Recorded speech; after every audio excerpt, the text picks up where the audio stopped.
بسم الله الرحمن الرحيم الحمد لله رب العالمين والصلاة والسلام على أشرف الأنبياء والمرسلين محمد رسول الله صلى الله عليه وآله وصحبه وسلم تسليما كثيرا كثيرا.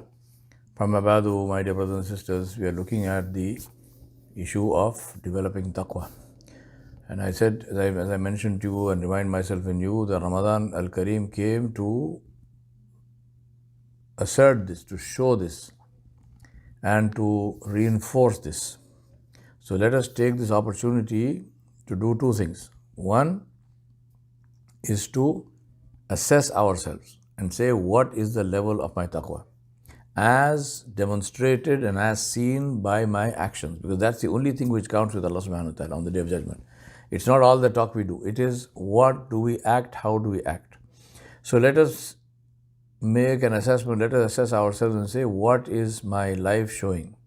Do I have taqwa or I do not have taqwa? And the second one is to say, how can I change that? Believe me, if there are signs of deliberate disobedience of Allah subhanahu wa ta'ala in your life, if there are signs of deliberate disobedience of Rasulullah sallallahu alaihi wasallam in your life or my life, then we do not have taqwa. As simple as that. Taqwa is the sign of taqwa has to be there. That is the evidence that we will present before Allah subhanahu wa ta'ala. So we need to find this evidence in our lives. I'm not talking about things that happen.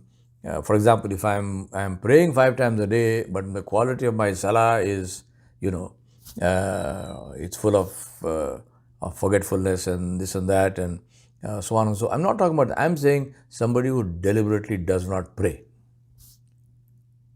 Right? I'm not talking about weakness. Alhamdulillah, Allah subhanahu wa ta'ala will forgive. Inshallah, we ask Allah to forgive our weaknesses. We ask Allah to forgive what we forget. I'm talking about deliberate. Somebody who deliberately does not pray, somebody who deliberately does not fast, somebody who deliberately does not pay zakat and tries to do all kinds of shenanigans in trying to escape, within quotes, zakat. Somebody who borrows money on interest. I don't have to say deliberate because there's no way you can do that accidentally. Somebody who is rude and who is abusive and who is foul-mouthed, and somebody who is constantly engaged in ghibah and backbiting and slander. Somebody who is trying to harm other people, whether they are Muslim or not.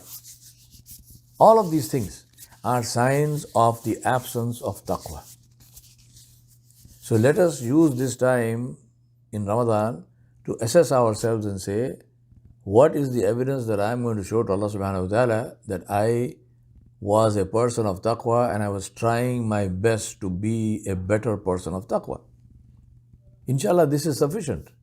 Allah subhanahu wa ta'ala in His mercy did not specify a metric to say that you must have taqwa to be measured in this way, or you must have taqwa like Rasulullah sallallahu alaihi wasallam had, or any of the Sahaba had. Allah didn't make that, didn't give that criteria. Allah left the door open for anyone who has sincerity and who makes an effort, not who talks about that. So let us be very, very clear about that. I also say to the ulama, especially to the ulama, speak openly and clearly and state what is halal and state what is haram. Don't create loopholes and don't look for loopholes for your friends and supporters and donors for them to escape through that, because those loopholes are not loopholes. They are the loop of the noose around the neck. And on the Day of Judgment, when that noose is tightened and when that donor of yours is hanging from that noose, he is going to take you with him. Because you are the one who gave him those loopholes. And you are the one who told him, this is okay. This is makruh, it is not haram. In such a situation, you can give bribes, even though Rasulullah sallallahu alaihi wasallam said it is haram. If a certain percentage of your income is haram, it doesn't matter, even though Rasulullah sallallahu alaihi wasallam never made a percentage on the halal or the haram of the interest. Nabi Sallallahu Alaihi Wasallam forbade everything which was haram, irrespective of the quantity, and this is from the basic fundamental usul of the Sharia. Something which is haram in totality, irrespective of the quantity.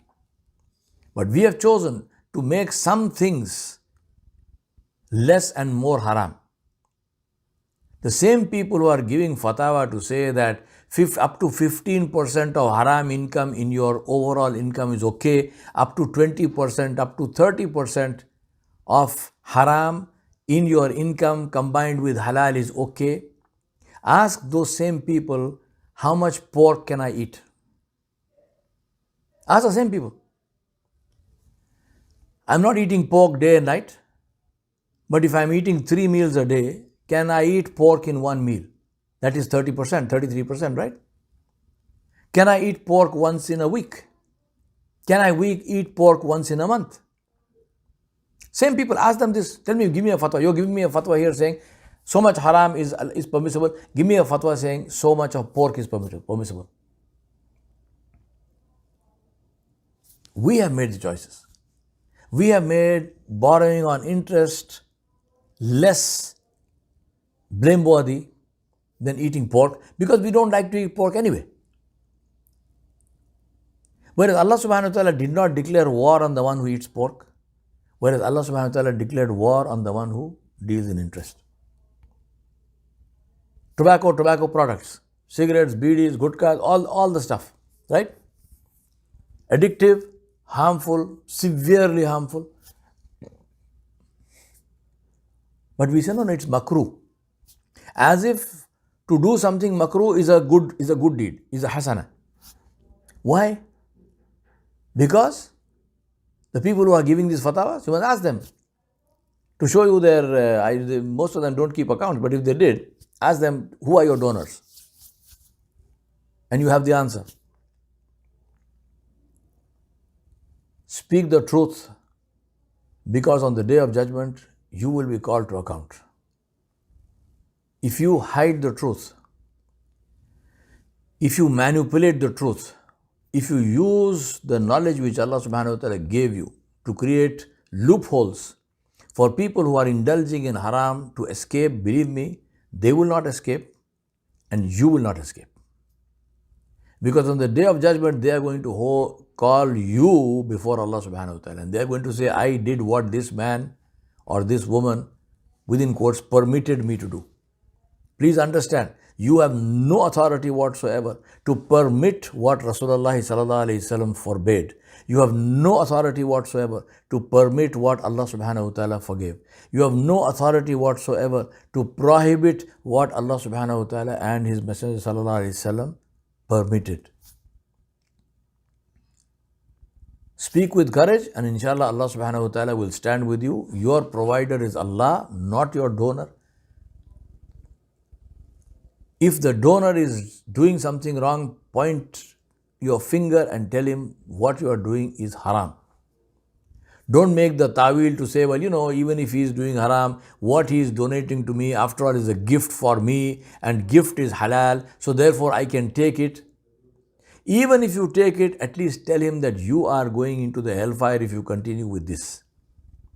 And I would say don't even take it, but up to you.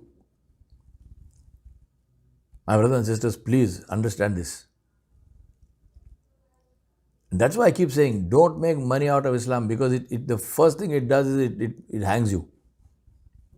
It puts a lock on your tongue. When you should be speaking the truth, you are thinking of whichever wealthy person is supporting you, and you are singing a tune which he finds or she finds pleasant, and you don't say what you need to say.